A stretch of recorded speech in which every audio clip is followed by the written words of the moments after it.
어떤 목사님이 설교에서 이런 유머를 이야기를 했습니다.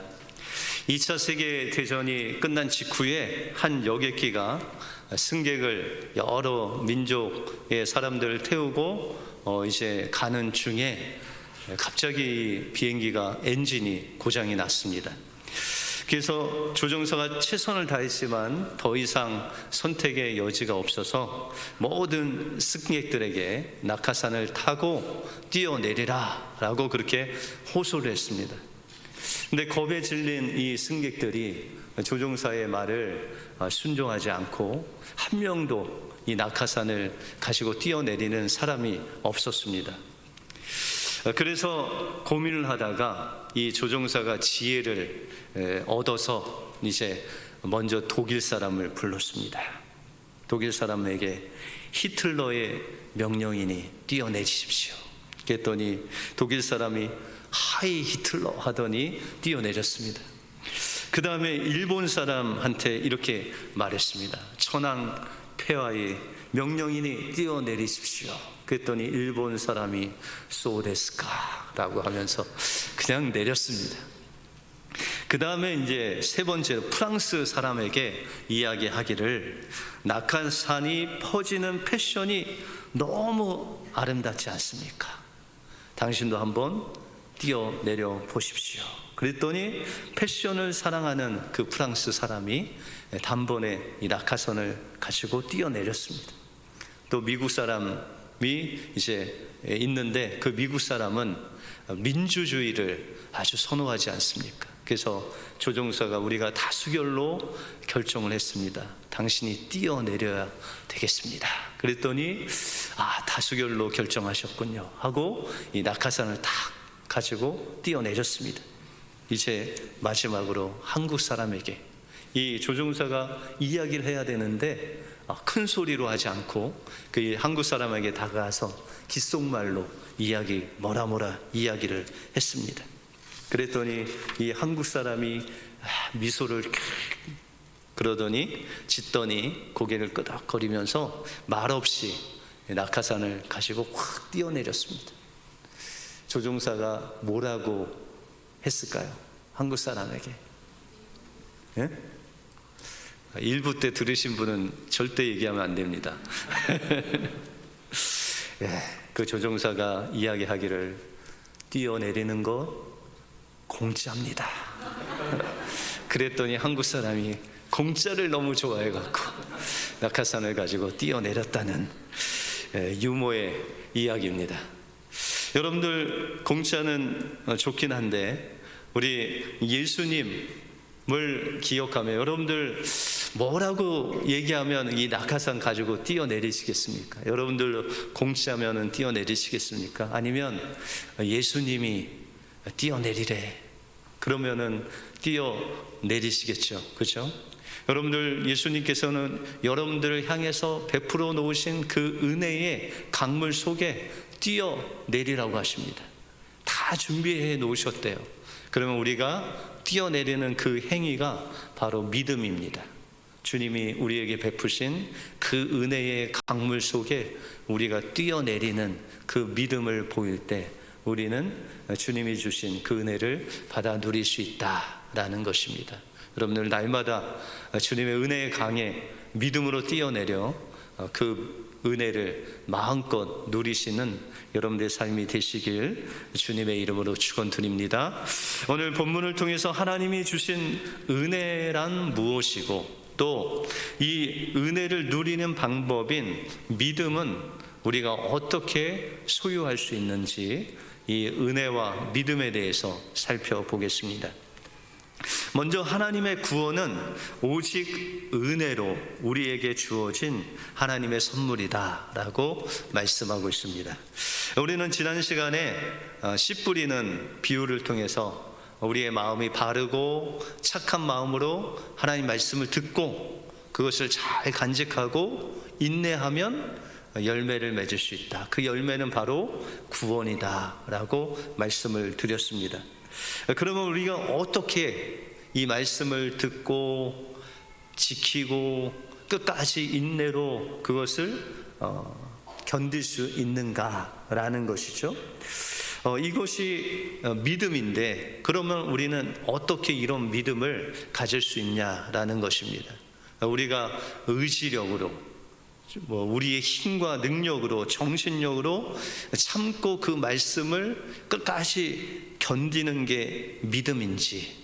그런데 사도 바울은 오늘 본문을 통해서 믿음이 무엇인가를 말씀하고 있습니다. 오늘 8절에 보시면 너희는 그 은혜에 의하여 믿음으로 말미암아 구원을 받았으니 이것은 너희에게서 난 것이 아니요 하나님의 선물이라 라고 말씀하고 있습니다. 여기서 사도 바울은 우리가 구원받는 두 가지 중요한 것이 있는데, 하나는 그것이 믿음이고 하나는 은혜다라고 그렇게 말씀하고 있습니다. 그래서 믿음을 통하여 은혜로 구원을 받았다라는 그런 말씀을 하십니다. 그러면 우리가 구원을 얻기 위해서 믿음이 중요할까요? 은혜가 중요할까요? 오늘 잠을 못 자게 자꾸 질문을 드리는데, 여러분들 구원받기 위해서는 믿음이 중요해요? 은혜가 중요해요? 예? 아주 작은 소리로 말하시네요. 예. 여러분들, 우리는 보통 믿음으로 구원받는다. 이 종교개혁자들이 믿음을 강조했기 때문에 우리의 구원은 믿음으로 되는 것이다 라고 생각하시는 분이 많이 있으시죠. 그죠? 그래서 은혜보다는 믿음이 중요하다라고 생각하시는 분들이 많이 있습니다. 실제로 이 은혜라는 단어는 보통 일반적인 세상에서도 은혜라는 단어를 많이 쓰기 때문에 우리가 좀 오해할 때가 있습니다. 그러면은 은혜가 무엇인가? 보통 사람은 은혜라고 하면 예배 드리다가 감동을 받아서 눈물이 나거나, 아니면 찬양을 부르다가 그 찬양의 가사가 너무 좋아서 눈물을 흘리거나, 이런 감동될 때 내가 은혜라고 그렇게 말을 합니다. 그것도 은혜입니다. 왜냐하면 예배 가운데 또 찬양 가운데 예수님을 만났기 때문에 그 감격으로 우리가 하나님께서 은혜를 주시는 것도 은혜입니다. 근데 이 은혜라는 것은 하나님께서 우리에게 값없이 주신 하나님의 선물인데, 그 은혜 중에도 은혜가 있습니다. 은혜 위에 은혜가 되는 그 은혜의 핵심은 하나님께서 우리에게 값없이 주신 예수 그리스도가 바로 우리에게 은혜다라는 것입니다. 하나님의 사랑을 받을 가치가 없었던 우리들, 하나님을 대적하고 또한 하나님께 반역해서 하나님을 무시하고 우리의 중심적으로 살아갔던 우리를 위해서 값없이 예수 그리스도를 주신 그 하나님의 사랑이 바로 은혜다, 은혜의 그 핵심이다 라고 말씀하고 있다는 것입니다. 다시 말해서 은혜의 한복판에 바로 예수 그리스도가 계시다라는 것입니다. 그러면 여러분들, 은혜가 중요할까요? 믿음이 중요할까요? 둘 다 중요하죠. 그런데 이 은혜 없는 믿음은요, 그냥 맹신에 불과합니다. 다시 말해서 우리가 그냥 믿습니다 하는데 뭘 믿냐고 하면 그냥 믿어야지, 뭘 물어봐, 그냥 믿으면 되는 거야 라고 하는 것은 진정한 믿음이 아니라는 거예요. 하나님이 주신 그 은혜, 예수 그리스도와 함께 또한 주어진 그 주님의 사랑의 내용물이 있을 때, 그것이 바로 이 66권의 하나님 말씀 아닙니까? 이 말씀이 우리 안에 은혜로 받아들여질 때 그 받는 것이 바로 믿음이다 라고 그렇게 말씀드릴 수 있습니다. 실례로 예수님이 빌라도에게 재판을 받으실 때 유대 사람들이 예수님이 아니라 바라바를 선택했죠. 여러분들, 바라바는 살인 죄를 지은 정치범입니다. 다시 말해서 사람을 죽인, 십자가에 죽어야 마땅한 사람이다라는 것이죠. 근데 6월절에는 이런 죄수 하나를 놓아주는 전례가 있는데, 여러분들, 예수님은 죄가 없으시죠. 바라바는 죽을 죄를 지은 죄인입니다. 그런데 사람들이 이 바라바를 놔주고 예수님이 대신 십자가에 죽으셨다라는 것이죠. 이것이 바로 값없이 우리가 그 십자가에 죽을 죄인인데 예수님이 대신 죽으신 주님의 은혜의 사건이다라고 그렇게 말씀하고 있습니다. 주님께서 우리를 대신해서 자신의 생명의 값을 지불하시고 우리를 대신 살리신 그것이 바로 은혜다라는 것입니다. 그러므로 우리는 이 은혜의 강물 속에 날마다 믿음으로 뛰어들어야 됩니다.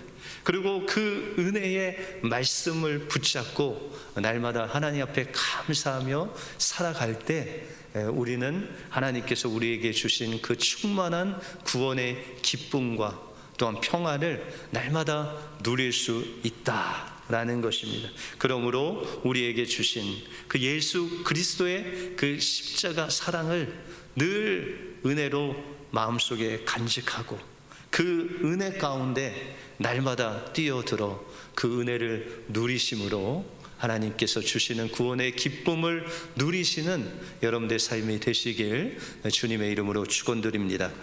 그러면 우리에게 주신 그 은혜는 보았는데 믿음이 무엇일까요?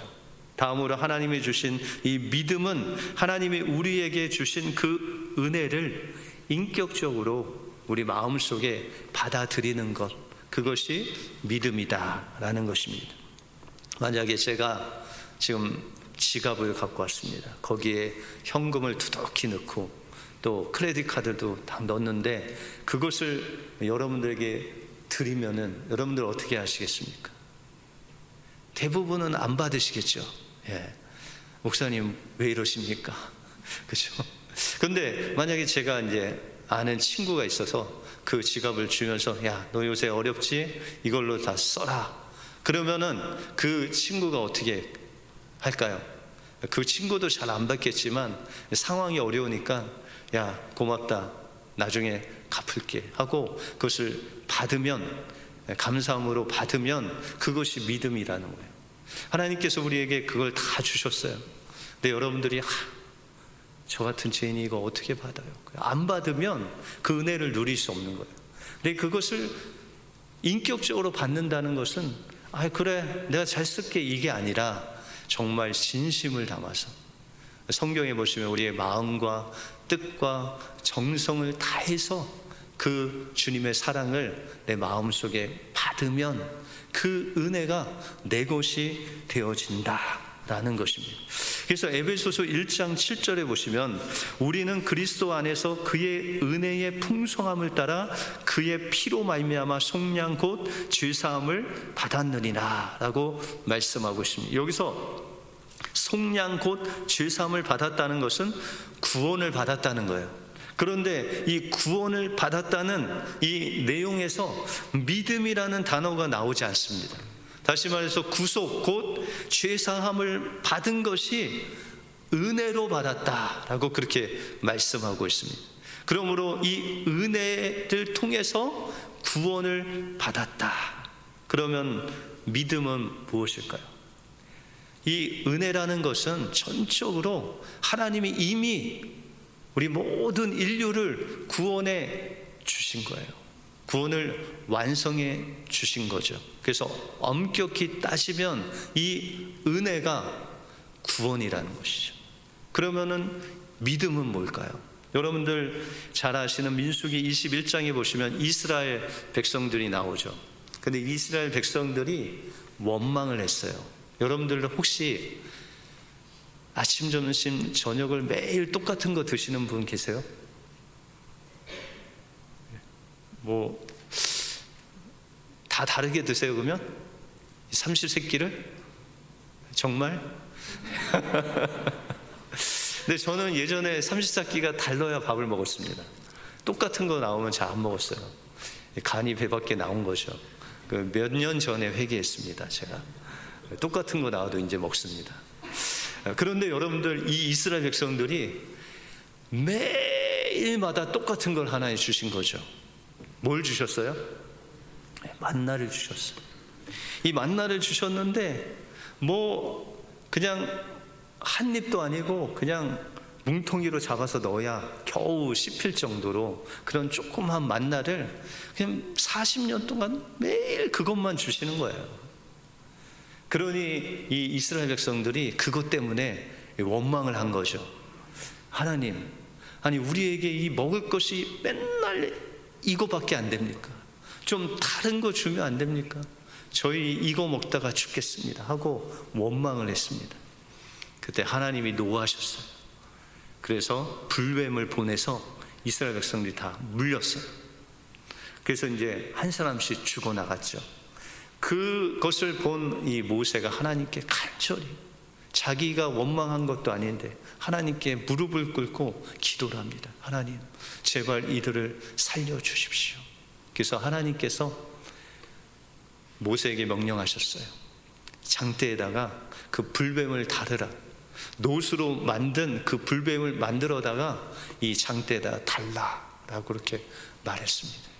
그래서 그것을 바라보는 사람은 구원을 받고, 보지 않는 사람은 불뱀의 도구로 인해서 죽었다는 거예요.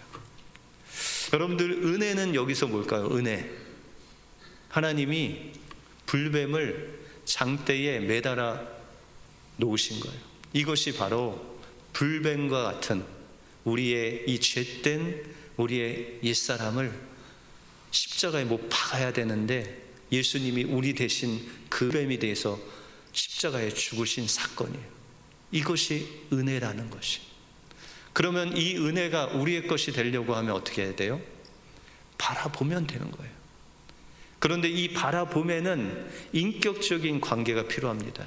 여러분들을 자녀들한테 이야기했을 때 아이들이 그 말을 잘 받아들이는 자녀가 있고 그냥 시큰둥한 자녀가 있고 아예 그냥 무시하는 자녀가 있죠. 그렇죠? 그런데 여기서 바라보라는 것은 그 하나님을 신뢰하고 그것을 바라보라는 것이, 이것이 믿음이다라는 것이죠. 그래서 어떤 사람은 그것을 바라보고 살았고 어떤 사람은 그것을 끝까지 바라보지 않았어요. 주로 남자들이 많이 죽은 것 같아요. 왜 이렇게 고집이 센지 끝까지 그냥 자기 고집 부리다 죽은 거죠. 그런데 여러분들, 만약에 그 장대에 달린 불뱀이 없어요. 그런데 날마다 그냥 바라봐요. 어디를? 그냥 허공을 바라봐. 그러면 구원이 올까요? 안 올까요? 믿음으로 맨날 산대요. 그런데 하나님의 말씀은 붙잡고 살진 않아요. 그러면 어떻게 될까요? 하나님의 은혜가 임하지 않는 거죠. 그래서 여러분들, 새벽마다 우리도 만나를 먹잖아요.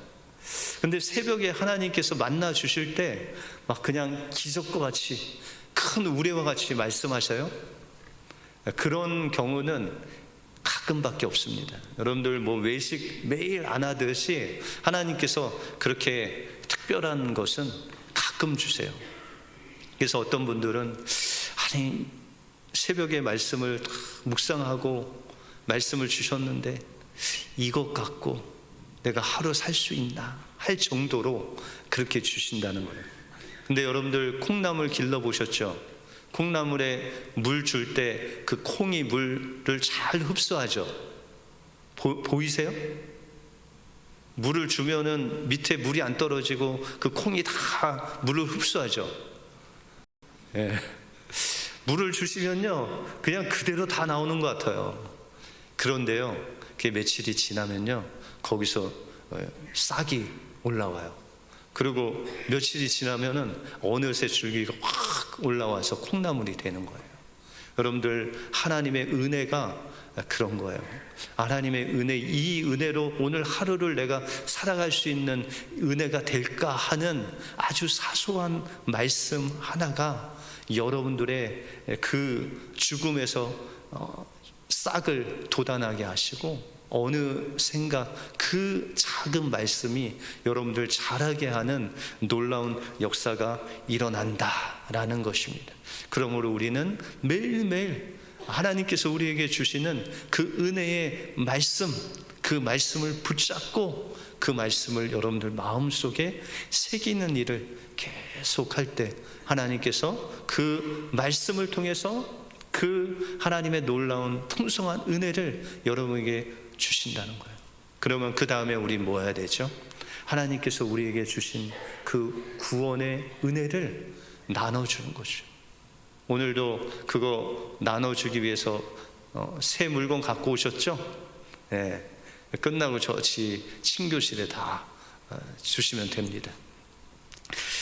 한국에 다니엘 기도라는 기도회가 있는데 거기에 강사로 나오신 분 중에 시냇가 푸른 나무 교회에 담임을 하시고 계시는 신용배 목사님이란 분이 나와서 간증을 하셨습니다. 근데 그 신 목사님은 군목으로 이제 군대에 군목으로 들어가서 대령으로 예편을 하셨는데, 군목으로 있을 때 수류탄 사고가 나서 온몸에 화상을 입고 그 화상 때문에 손가락을 다 절단한 그런 장교가 한 분 계셨습니다. 그래서 이 군목이었던 신용배 목사님이 그 다친 장교의 모습을 보면서, 또 그 젊은 나이에 손가락을 다 잃은 그 모습을 보면서 이 목사님이 나의 이 검지와 엄지를 좀 저 사람에게 이식해 주면 좋겠다라고 그렇게 생각을 했대요. 그런데 그 당시에는 장기를 남에게 줄 수 있는 그런 법이 없었대요. 살아있는 사람의 장기를 다른 사람에게 줄 수 있는 법이 없었기 때문에 그 이식을 하지 못했다, 그렇게 고백을 합니다. 그러면서 이 목사님이 대령으로 예편을 하신 다음에 교회를 개척하고 기도하는 가운데 한 가지 아무에게도 말하지 않은 소원이 한 가지 있으셨대요. 그것이, 내가 예수님이 그 30대 때 자기의 몸을 십자가에 들여서 나를 구원해 주셨는데, 나도 나에게 있는 작은 것 하나를 다른 사람에게 좀 나누어 줬으면 좋겠다라는 그런 마음이 있으셨대요. 그 작은 것이 신장, 이 콩팥 하나를 다른 사람에게 나누어 줬으면 좋겠다. 그래서 그가 그 생각을 하게 된 것은, 신장이 망가져서 일주일에 몇 번씩 투석하는 사람이 주변에 너무 많은 거예요. 그런 사람들을 위해서 내가 신장을 나눠주면 좋겠다, 그렇게 2년을 준비하셨다고 합니다. 그리고 2012년 당시에 전국에 신장 이식을 기다리는 사람이 1,500명 정도 되었대요. 그 중에 자신과 혈액형이 맞고 또한 조직세포가 맞아서 이식할 수 있는 그 사람이 1,500명 중에 5명이 선발이 됐다라는 것이죠. 그래서 이제 수술을 하기 전날 삼성의료원에 입원을 하고 있는데 담당 의사가 목사님에게 와서 묻는 것이죠. 목사님, 혹시 후회는 하지 않습니까? 그렇게 위로하려고 위로자 이야기를 건넸습니다. 그랬더니 목사님이 말씀하시기를, 하나님께서 자신에게 주신 그 은혜가 너무 많은데 그 중에 정말 작은 것 하나 내가 하나님께 드린다고 생각하고 나눠 주려고 하니 괜찮습니다. 오히려 그 의사를 위로를 하셨대요. 그때 목사님이 이제 수술을 앞두고 하나님께 3가지를 기도했다고 합니다. 하나님, 이 신장을 받는 사람이 좀 젊은 사람이었으면 좋겠습니다. 한 30-40대면 좋겠습니다. 그래서 이 장기를 가지고 좀 오래 건강하게 그렇게 살았으면 좋겠습니다. 2번째는 이 장기를 받는 사람이 여성이 아닌 남성이 되었으면 좋겠습니다. 왜냐하면 여성은 혹시나 남성의 장기를 받았다고 거부감을 가질 수 있으니 남성에게 주었으면 좋겠습니다. 3번째는 가능하면 그 장기를 이식받는 사람이 교회에 안 다니는 사람이면 좋겠습니다. 이 목사님은 그 장기를 정말 작은 것을 나눠주고 그 한 영혼이라도 주님께 돌아오면 너무 감사할 것 같다. 이 하나님께서 나에게 주신 은혜를 그 사람에게 나눠주고 그 은혜가 그 사람 속에 임하기를 간절히 구했습니다. 이제 이 이식을 하는 데 있어서는 이 목사님의 의견이 반영되지 않습니다. 이제 병원에 그 원리 원칙이 있기 때문에 뭐 젊은 사람이든 남자건 여자건 뭐 그런 것들을 정할 수가 없습니다. 근데 기도하고 마침내 수술이 잘 이루어져서 이제 목사님이 신장을 이식받은 그 사람에게 찾아가게 되었습니다. 찾아갔는데 이 세 가지 소원이 다 이루어졌습니다. 그 사람은 남자였고 43세 딸이 있는, 아내와 딸이 있는 가장이었습니다. 그리고 그는 예수를 믿지 않는 그런 사람이었습니다. 그래서 그가 가서 정말 목발을 잡고 가서 그를 포옹해주고 축복해주고 또 예수님을 그에게 전했습니다. 그리고 그와 그 아내가 예수님을 믿고 나서 그 아내가 친정 식구들한테 복음을 전하고 그 친정 식구 8명이 주님께로 돌아와서 무려 10명이 주님께로 돌아오는 놀라운 은혜가 있었다. 그는 간증에서 오늘 본문 말씀 이 2장 8절과 9절을 인용하면서 자신이 주님께로 받은 은혜가 너무 커서 나의 작은 것을 드려서 하나님 앞에 드렸더니 하나님께서 그 영혼을 구원하시고 이렇게 많은 영혼이 주님께로 돌아올 수 있도록 놀라운 구원의 은혜를 베풀어 주신 주님께 감사하다고 간증을 했습니다. 이것이 바로 하나님께서 우리에게 주신 그 은혜 받은 사람의 모습이 아닐까 합니다. 받을 자격이 아무것도 없는데 예수님께서 우리를 위해서 그 십자가에서 주신 그 놀라운 사랑을 받고 나니까 그 은혜가 너무 커서 날마다 그 은혜를 어디에 나눠줄까라고 기도하며 사는 이 분의 모습이 바로 우리 은혜 받은 자의 삶이 되어야 된다라는 것입니다. 은혜는 예수님이 우리를 구원하시기 위해서 십자가에서 베푸신 놀라운 주님의 사랑의 사건입니다. 그 은혜를 우리가 받아 누리기 위해서는 날마다 그 은혜의 강물 속에 빠져 들어가야 됩니다.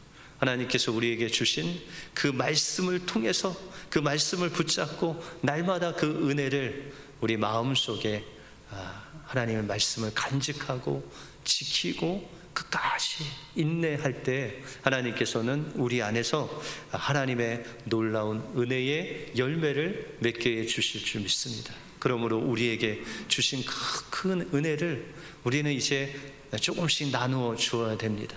여러분들 일터에서, 여러분들 가정에서, 여러분들 교회에서 하나님이 나에게 주신 그 은혜, 그것이 간증이 될 수도 있고 또한 우리의 작은 것을 나눔이 될 수 있고 또한 그것이 전도가 될 수 있고 또한 선교가 될 수 있습니다. 우리의 삶 속에 하나님이 우리에게 주신 그 은혜를 작은 것 하나 나누어 주심으로 또 다른 은혜 받은 놀라운 역사가 여러분들을 통해서 일어나시길 주님의 이름으로 축원드립니다. 기도하겠습니다.